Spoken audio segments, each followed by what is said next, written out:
All right, thanks everybody for joining. Got an exciting meeting today. We're going to talk about introduction to lean. This could actually be an all-day class, as some of you know, but we're going to do this. Well, Nick's going to do this in like what, 20 minutes? 25, 25 It's, minutes. it's the quick version. It's the lean version of lean. Right, right.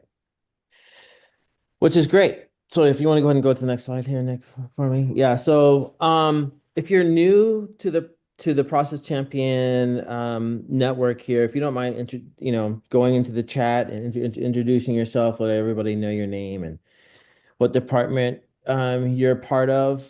And I asked Andrea if it was okay if I introduced her. She didn't respond, so I'm gonna put her on the spot right now. So I have a special we have a lot of new people. One person I want to call is Andrea, and I'm not sure if you see her on there. She's actually joining us from Brazil. She's she's a good friend of mine from Brazil. She's has a BPM, business process management consulting company, and she's also teaches at the university there, and she has, I think, the largest podcast and YouTube channel in Brazil, actually South America, right? And I was lucky enough to be invited to be part of it a while ago, which is really exciting. So thank you very much for joining, Andrea. Thank you, Michael. Thank you for the introduction. I really appreciate you being here. All right. So yeah, let's go and go through the introductions. Thank you everybody for joining. A couple of announcements. I'm gonna talk about before I talk about the planning committee for the process event. Let's talk about yellow belt and green belt. So we have been offering yellow belt and green belt training since January. Actually, our first one was in November. We had a small one in November, and we started full board in January. And to date, we've had I think 88 people graduate yellow belts since January, which is great. It's amazing. And I think we have classes booked all the way through August. We actually have classes booked all through the rest of the year. So if you're interested or know anyone that's interested, feel free to sign up now because they are definitely filling up fast. Um, we are eventually going to start offering an online version here in the next couple of months, but we're just trying to get as many in person as we possibly can first, and then we're going to start slowly introducing an online version. We've also started offering Greenbelt classes. We just had a couple weeks ago, we had the first cohort of Greenbelts graduate. A couple of them on the calls now. Nathan's on the call as well. And I think that was a great successful class. They got their certificate. They still need to do projects to get to get the practical part done.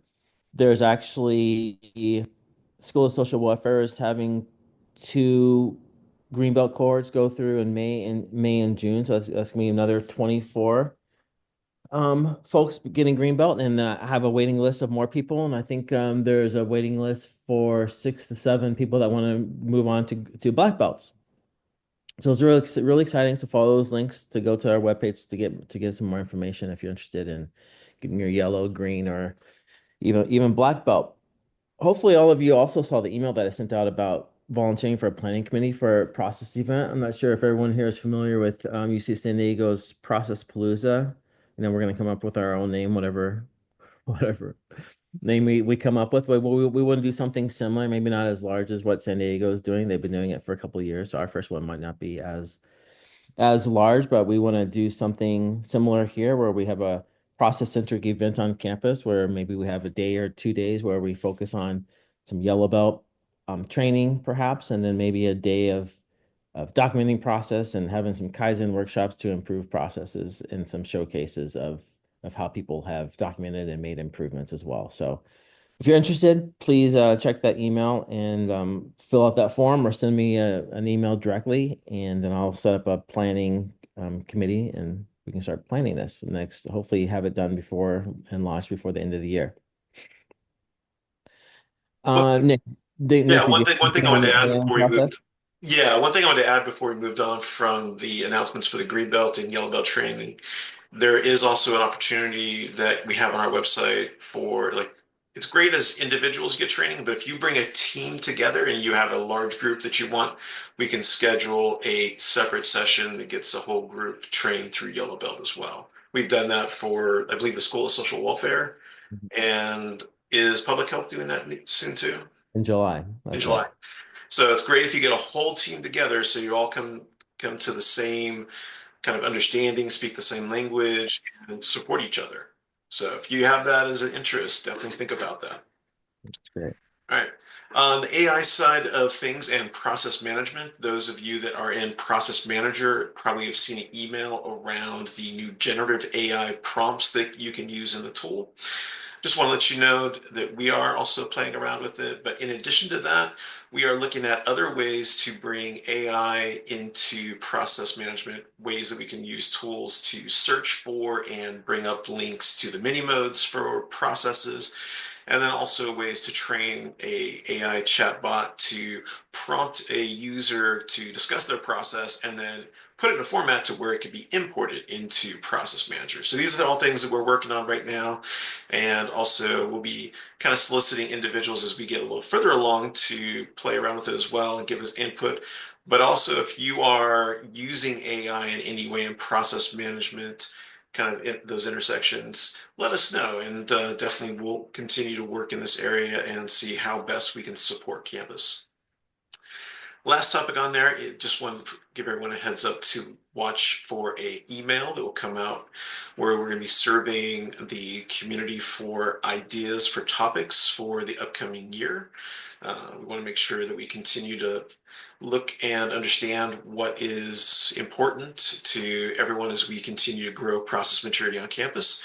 And I know there'll be things that we will revisit and touch on and grow upon, but there may be new topics that are important. So we'll make sure to hear from you and put that into kind of the roadmap for upcoming topics. Yeah, and Nick, actually, can I share my screen real quick? I'm going to share one thing and then we'll come back to your screen.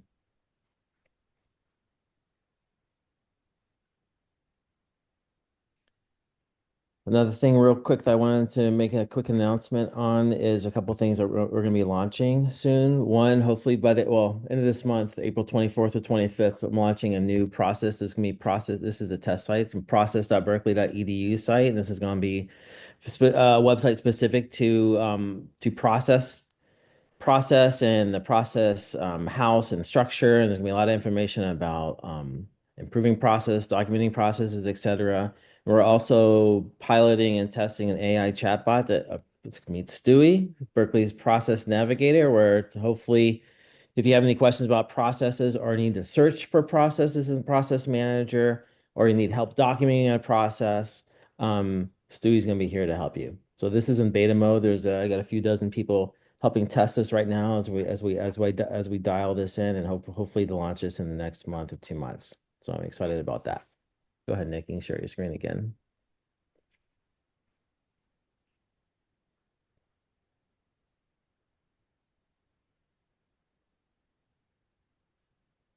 I'm seeing some questions in chat and also answering those once Nick starts talking about his next topic. Yeah, so if definitely teammates will help monitor chat, but feel free to, as we go through the topic, to ask questions in chat or raise your hand, and we can, have this be ongoing discussion, and that's what this community of practice is about. So real quick, here's the roadmap for our current slate of topics. Today we have the intro to lean and best practices. In June, the upcoming session, we'll be looking at process ownership, documentation, and governance. And with that, we'll go ahead and jump into today's topic. So starting off with what is lean? So the lean methodology is a systematic approach to optimizing processes and resources to deliver more value with less waste. All right. This came out of Toyota around the kind of end of World War II, leading into that era. The car manufacturers in the country there were strapped for cash. They had less resources and needed to find a way to be competitive in their job area.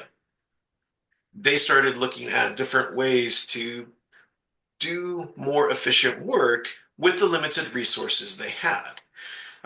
This became known as the Toyota production system, and it wasn't until decades later when the Western world started paying attention to like why are they doing so much better than we are currently, and they looked into kind of this methodology that they coined the term lean or lean methodology. And something that should resonate here is that they were forced to do more efficient work because of their limited resources. And I know in our environment in higher ed and our current budgeting constraints that we always are living under, that is something that we always feel very much in our own work. So this, even though it's coming out of a business methodology, it's been around for a long time. It's been adapted into uh, not just private sector, but in other places as well in higher ed. So we're going to take a look at some of the lean tools, but to really focus first on why. Why is lean useful for what we're trying to do?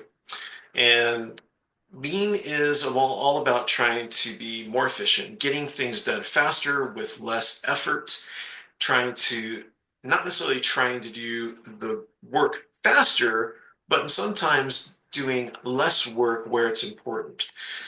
So reducing the complexity of your processes, getting rid of activities that are not of value add, and making your processes smoother.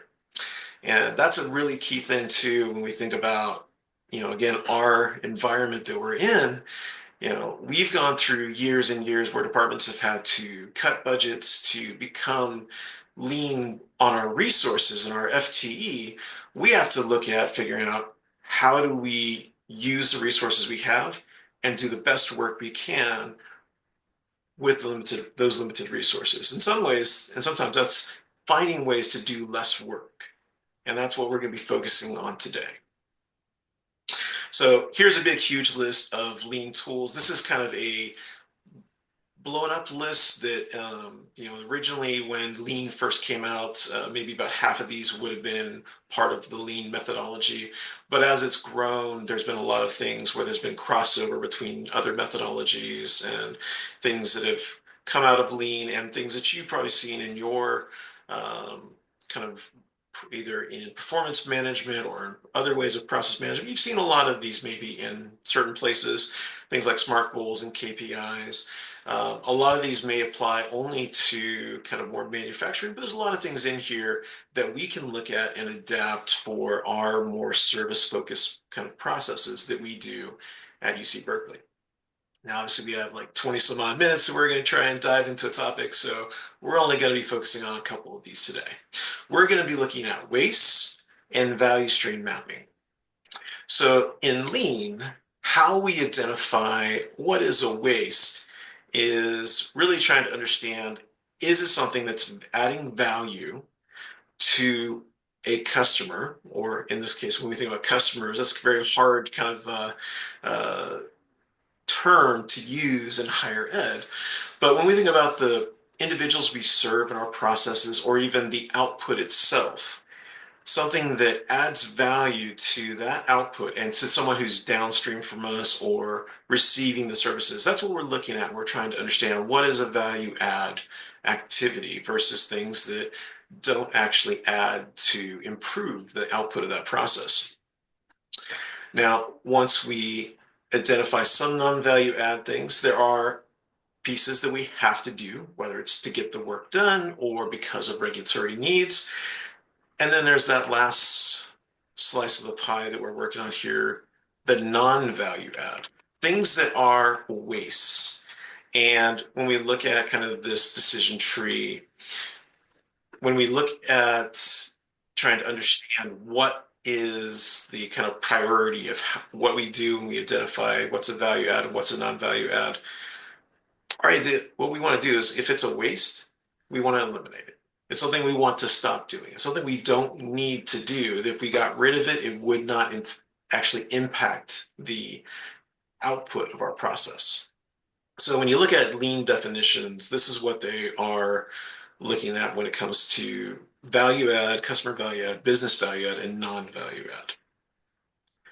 So as we go through today, this is going to be kind of a touch point that we're looking at here.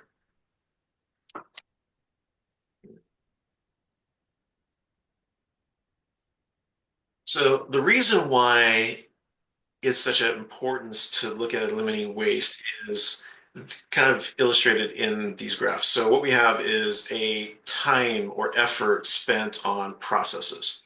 In green are things that were identified as being a value to the output of that process, things that were important to actually be successful for whatever your service is trying to provide.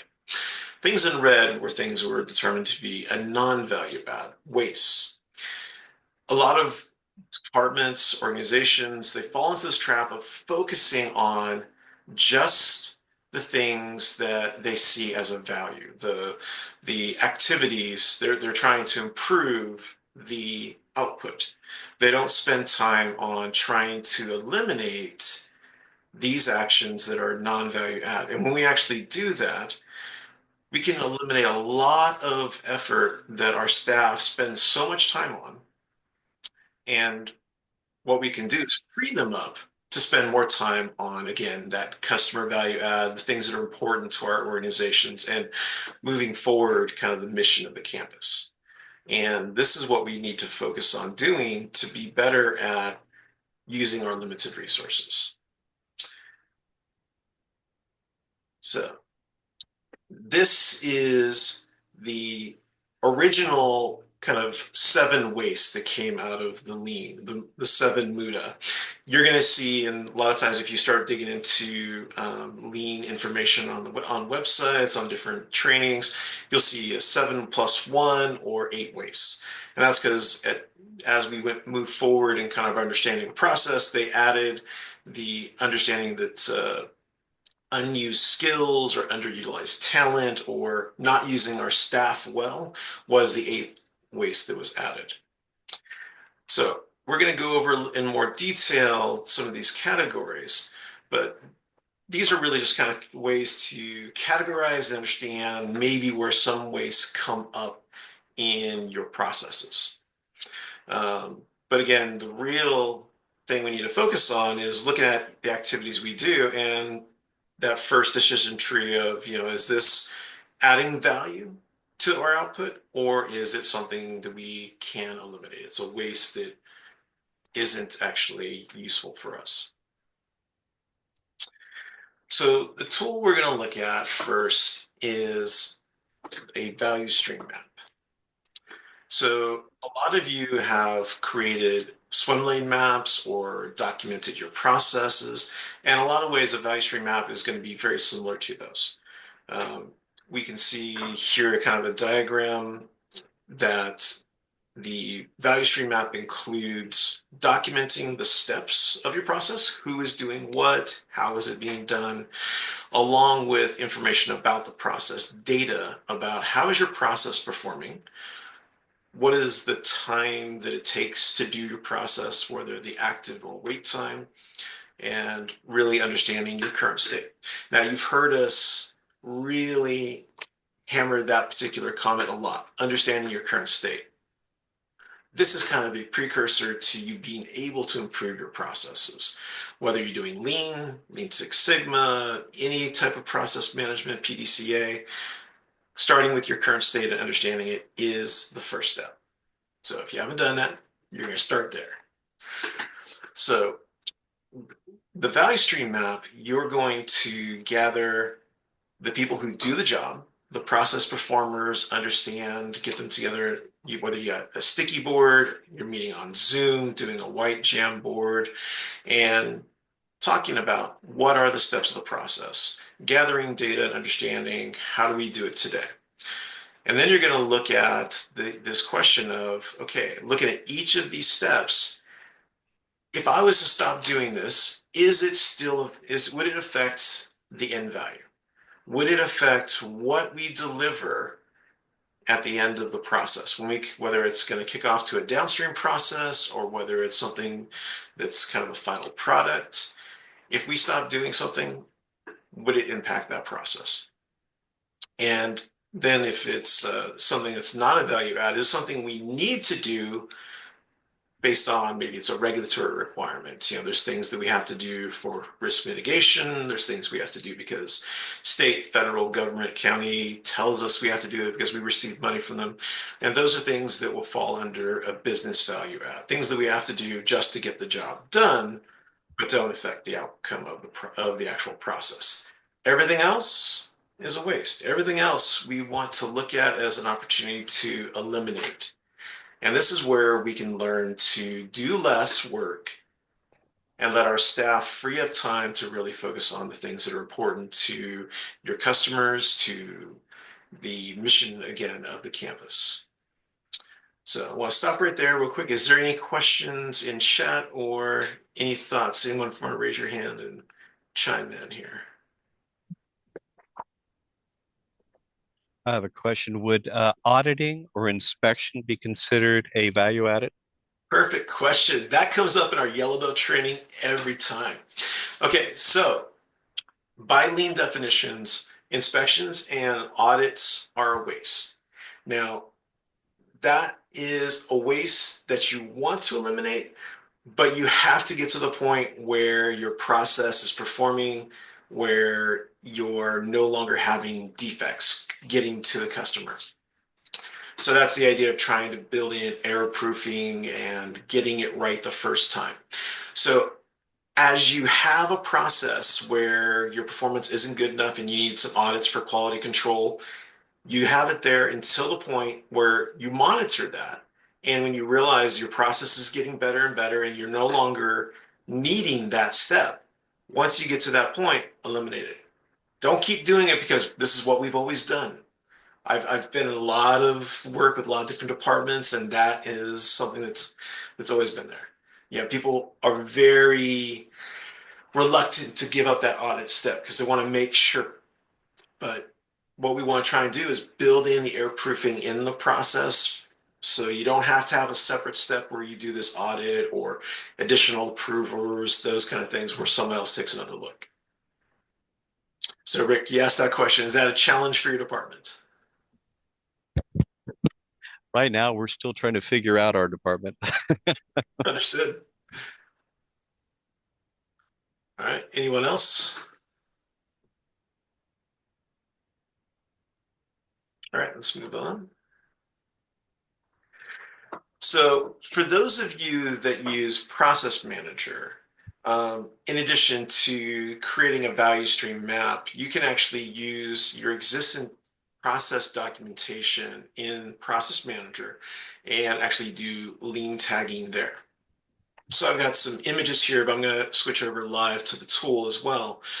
But the same tags of identifying if a activity or a task is a value add, customer value, business value, or non-value add, those are all things that you can do. You can also categorize individual wastes. So in Process Manager, all you have to do is when you're in the space where you can edit, if you start typing the pound or hashtag, depending on what generation you come from, it will bring up a quick list that you can pull from. And this includes the systems, but you also see these this labels for tags. So this is the business value add, and you can actually type in. So let's say I wanted to just show that the step that I was working on here was a customer value add. So I can just add that label. You can see the tag is added at the end. And on the map, that will also show in a couple of places. So in your swim lane map, you can have the visual tags. You can choose what you want on there. So like you can show the systems or you can show the lean tags. So you can see here, I've got the list of customer value add and improvement opportunities. You could mark things as transportation or motion, different types of waste. And there's also a drop-down panel. If you go to process attributes and look at lean, you'll see specifically what activity, what task, and what label was applied to that. So a lot of you who've already documented your processes, you've done a lot of the work that you would use to put together a value stream map. You already have the understanding of the process flow. There's not as much data information here, but you can do your active and wait times just like you would do on traditional value stream map. And you could do the lean tagging to call out those value add and non-value add activities. Go back here.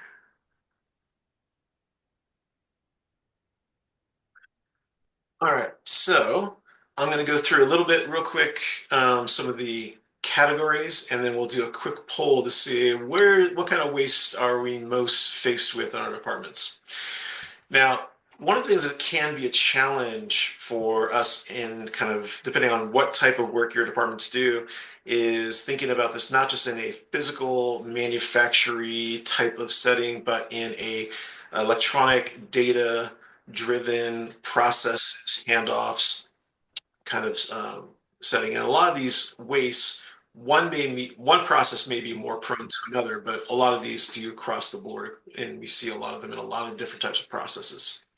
So transportation is moving things around unnecessarily, so that could include materials, but also could be when we are moving information in a process, a lot of extra handoffs and things that happen in that way are in a manufacturing setting and excess inventory has to get stored in a service task-based kind of tool. You might have cases sitting in a queue somewhere that just sitting there and it's not getting worked.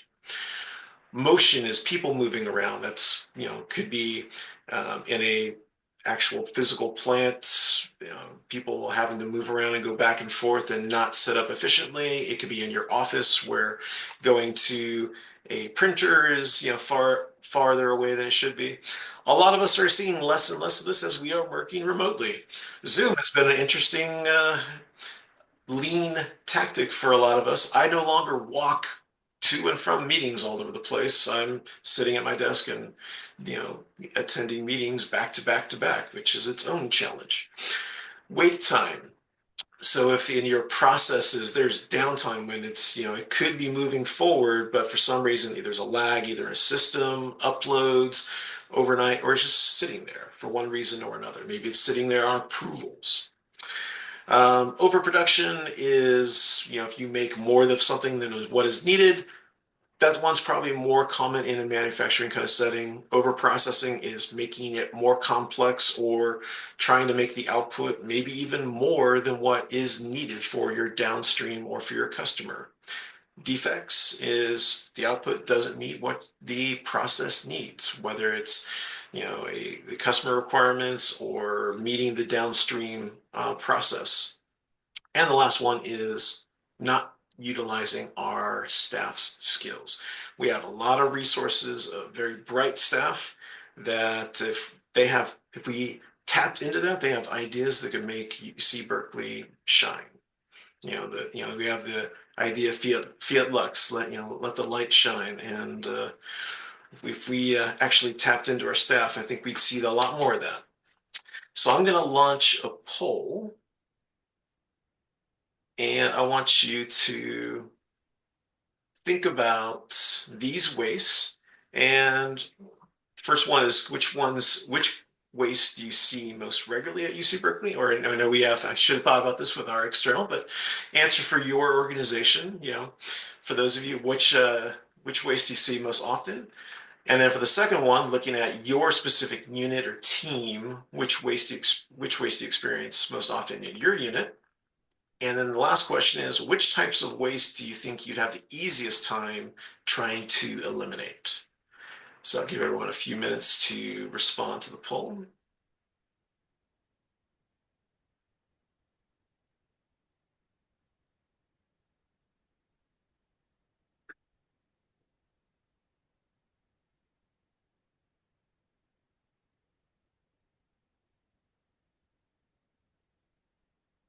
Responses are flying in.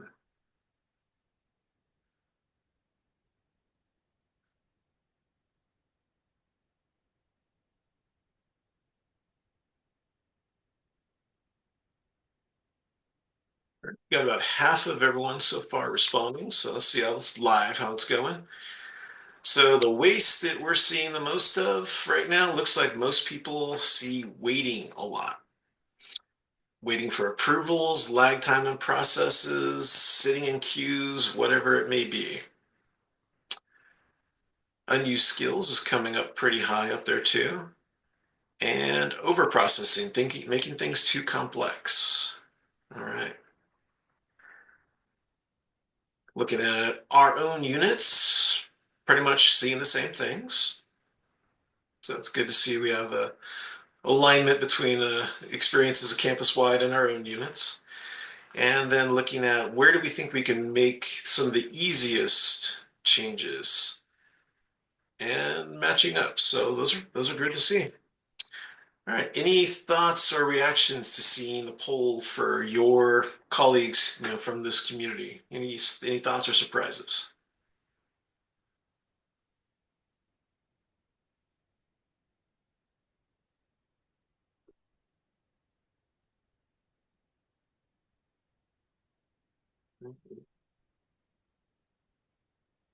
And before I move on, I think there are some questions in chat. So if my teammates can help call any out that we haven't addressed. I see Hey, Julie asked a Nate. Yeah, I was just gonna say, Julie just asked a quick question about trainings. So I just quickly responded in the chat, just kind of giving a little 2 cents about what goes on with training. So, basically, Julie's question was, how does ProMap training link with the Lean Six Sigma trainings that we offer? Do people typically attend yellow and green belt training, also attend the ProMap trainings? So the answer to that's yes and no. Basically, my answer was ProMap, Lean Six Sigma, Yellow, and Green Belt are all separate from each other, so they're all exclusive from each other. However, they're all complementary. So, should you want to get ProMap training, that is also offered throughout the year from our team, as well as Yellow Belt training and Green Belt training. Typically, what we see a mix of people who have and have not done ProMap training in the Yellow Belt sessions, but usually by the time you get around to Green Belt, you've probably done some sort of process training, whether it's with ProMap or something else. So yep, I've went ahead and linked our website before to one of Julie's questions, but I'm going to go ahead and link our website again for those trainings for anyone who wants to dabble in signing up for those. And are you able to see the poll results now? I did change the No. here. I just see No, like this that shows them all, but not what our poll actually. and Yeah. I can only see the waste page. Let's see if I end the poll. Can I bring up the results after? Or is it just that people reported every single one, so they're all showing up? No, no, there is a little bit in each one for the first question, but okay, let me see here. Okay, share results. Now, how's that? Ah, yes, There we thank go. you. All right. Oh, waiting, yes, and That's over processing. Thanks, Nick. exciting. Yep. And we'll have to learn how to use that better. So, we'll do a little process improvements and as we yeah, so it's definitely waiting is a very high one. So for those who responded with that, what are some examples of waiting that you're experiencing today? Waiting due to backlog. I also think that when you're working in another country and you need approval when another person's in another location, so time difference. Ella and then Teo, I see your hands raised as well. Yeah, I feel like waiting and over processing were my two as well biggest ones, and I feel like they're interrelated. So like I'm waiting on multiple next steps because there's so much over processing at Berkeley where there need to be four different groups looking at the same thing and figuring out who has authority and whose turf it is and just all of this weird stuff. And it ties to me to unused skills because we don't just say this person is a subject matter expert. We're going to defer to them. That's why we hired them. and let them do it. It has to go through 17 dog and pony show stops before we get to move on to the next step or a final step. Very common theme hearing at UC Berkeley. Yeah.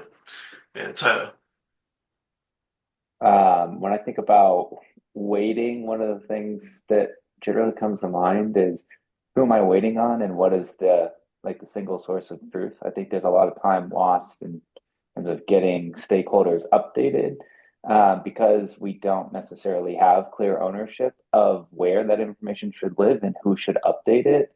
And I don't know, I think part of that is a culture challenge and maybe like a roles challenge in terms of clearly defining roles and responsibilities within a project. But I think part of that might also be technology related in the sense that I don't know if you have something in an ideal world of push notifications and everyone's got their one app or wherever where they're always going to look for things. It's kind of like putting your keys in one place in your residence so that you never have to spend time asking myself, where did I put my keys? I feel like that's a big opportunity for process improvement when it comes to communication and information sharing and like a digital white collar work context. You actually stole one of the future notes on the slide, so excellent observation. I think one of the other ones, and I think we had, so Tayo was actually one of our recent yellow belts, and I think we had this conversation too around UC Berkeley's culture around decision making, and that's also a challenge when you have to wait for things to go through multiple people to get kind of that stakeholder consensus, and that's a challenge in a lot of processes as well. So again, when we think about each of these categories of waste, the first thing we need to do is just to identify it. Is this something that we need in our process, or is it something that really doesn't actually impact the quality of the output, something that doesn't meet the needs? And again, the first thing we want to do is, if we identify that, figure out a way for us to eliminate that from our processes. So you're going to work with the people who perform the process owner, and figure out, what does that look like in a future state? What does it look like if we stop doing it? What upstream or downstream impacts might that have? And then let's try it out. Let's see how it works. A couple of highlights, just some examples that come up around some of these wastes and looking at them in a kind of more digital or service oriented in transportation. Reducing the amount of handoffs in our processes is something that we could look at as potential ways to eliminate waste. We have a lot of processes where, if you have a swim lane map, you can see it goes back and forth and different. Every single one of those handoffs is an opportunity for things to break down. Is there a way where we could eliminate how many different hands something has to go through before you get to the end of your process? Can we look at our roles and responsibilities, and maybe some of those things where we handed it off to another team or another individual, that could be co-located in the same person, where one individual potentially could do portions of the process. A completely flat process with one person would be pretty perfect. We're not going to get there for a lot of things, but we should look to try and simplify our processes as much as possible. And then also we want to make sure that that if we have steps in a process where it goes from performer A to B and then back to A, is there a need for that? Does A have to wait until B does that second step, or can we have them do all their work at once? So those are different ways to look at trying to eliminate that back and forth of information. And that's an example of transportation in a service or a digital type of way. Waiting, we already brought this up. One of the things also, a lot of our processes are sitting in queues. Our staff work through queues. So if we can build notifications in there and things like that to make sure the next performer in the steps of our process knows that something has hit their queue, that's one way to kind of move things along. And obviously reducing the steps that create that wait time. often those are approvals or things that, maybe it's as I think it was brought up earlier, the audits that we do. Those slow down processes, and if they're not needed, if we can trust the process, we can trust the people that are working on it to meet the end goal we're looking for, those are steps that can be eliminated. Those are things we should definitely try and look at simplifying. And defects is another one that creates a lot of work. If we have, not only do we have to potentially have to do rework because of the error, we also maybe are, affecting downstream processes from us. So we look at maybe what those sources of the errors are, find ways to do error proofing, whether it's, data validation in a form or training, whatever the right fit is to try and address that issue for your process. Those are things where if we get error proofing in, we can eliminate a lot of extra waste as well. So we want to try and get this idea of building it right or getting it right the first time. So those are just some simple strategies. I want to hear from the community too. What are some challenges that you're feeling in your process around some of these different types of waste?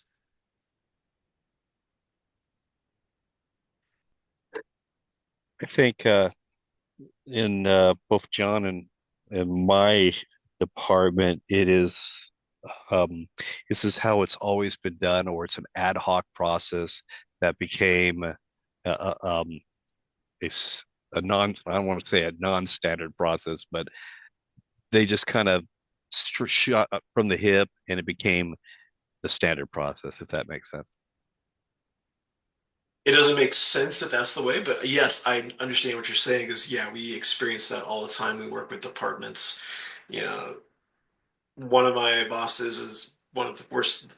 This is the way it's always done. Was one of the worst things you could say to him, and it is if we try and look at continuous improvement, and that's not something we can accept. I mean, even if your process was perfect at one point, in a lot of these cases, some of these processes that are broken today were great at one time. They were built by people who understood their processes and were doing the best they could. But in the last 6 months, how much has your job changed? The requirements, the needs, the speed, the errors, the requests from your customers. Our processes can't stay stagnant, so we have to continually improve. And that's one of the things where we're trying, as this community, one of the things we want to try and build is that capability to do continuous improvement.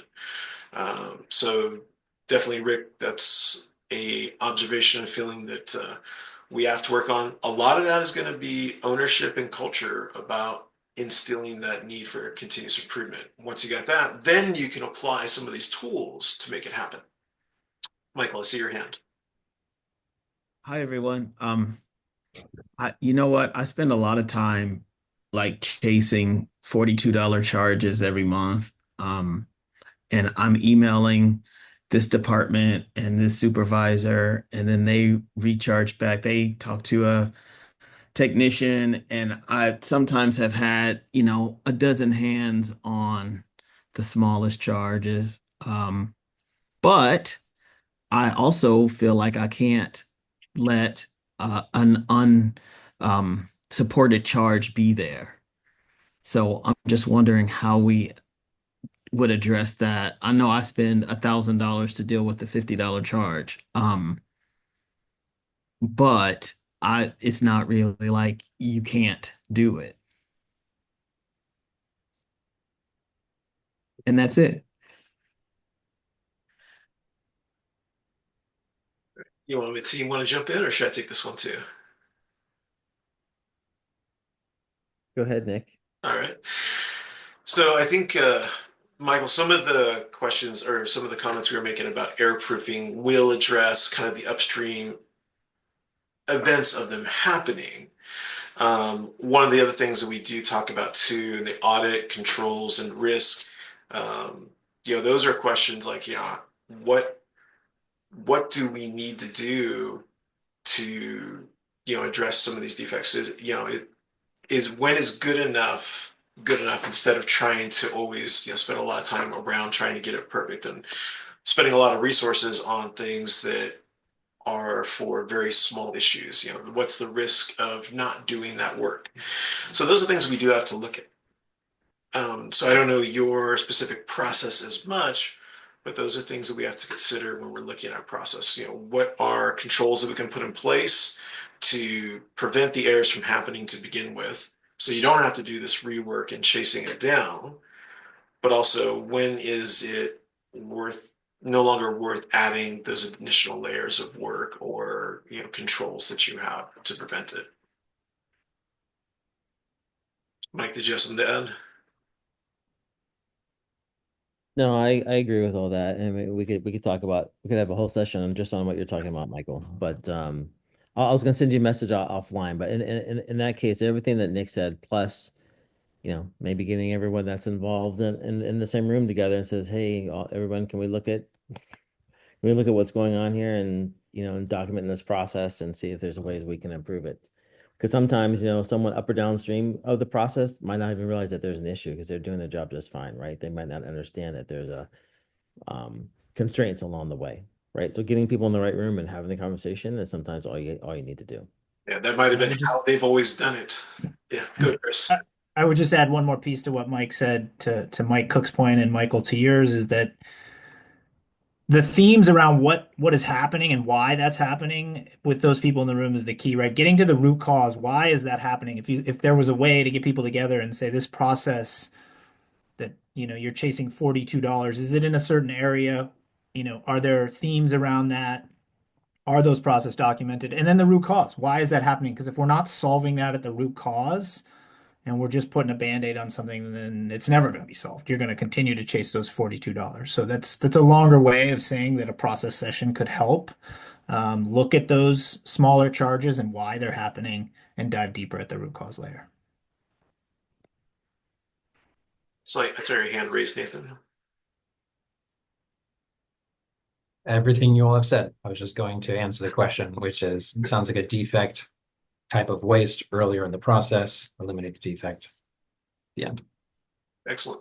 That's why we have this community together, realizing that others in our organization, in our partner organizations here, we are all dealing with the same challenges, and we can learn from each other, and we can support each other in this journey to improve campus.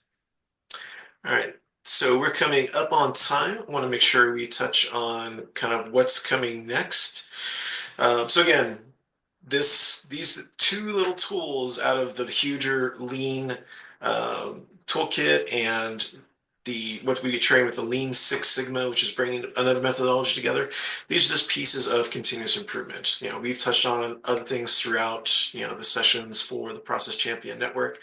And this is really what we're trying to do, is just bringing that iterative approach to continually improve our processes. Our next session is going to be focusing on what does it mean for a process, what does process ownership mean, and how do you enable as a process owner to keep the documentation up to date, standardize, create that improvement kind of loop, and how do you manage your process going forward. So that's what we have coming up in the future. We've already been sharing kind of our successes and challenges, but I want to make sure we also call out some of the things we have for ongoing support. So BPMO has office hours every Wednesday. So on our webpage and in the link in the slide deck, you can jump into a Zoom session that we have. You can use appointments or just drop in anything around project management, process management, change management, continuous improvement. Feel free to bring your issues and ideas that you want support on, and myself and others on the team will be there. If you want to get access to Process Manager for documenting your processes, there is a resources for that and for ongoing training and support for helping you document your processes in your department. And we should have a third one here, Mike, about our Lean Six Sigma training. So as it was at the announcements, you have links there. If our conversation today got you all interested and trying to think about ways to improve, if you want to dive deeper into that, there's the Lean Six Sigma yellow belt, green belt, and if you want to join the dark side, come over and get a black belt. This is, it's important for our campus and for us to do the best we can for our departments and for, the resources we've been given to be able to actually move our mission forward with, again, kind of the limited resources we have, what's the best job we can do. And this is one of the pieces that help us do that. So thank you all as a community coming together, and we look forward to continuing to grow together. Thank you. Thanks, everybody. Yeah. Thank you. Thanks Thank so you. much.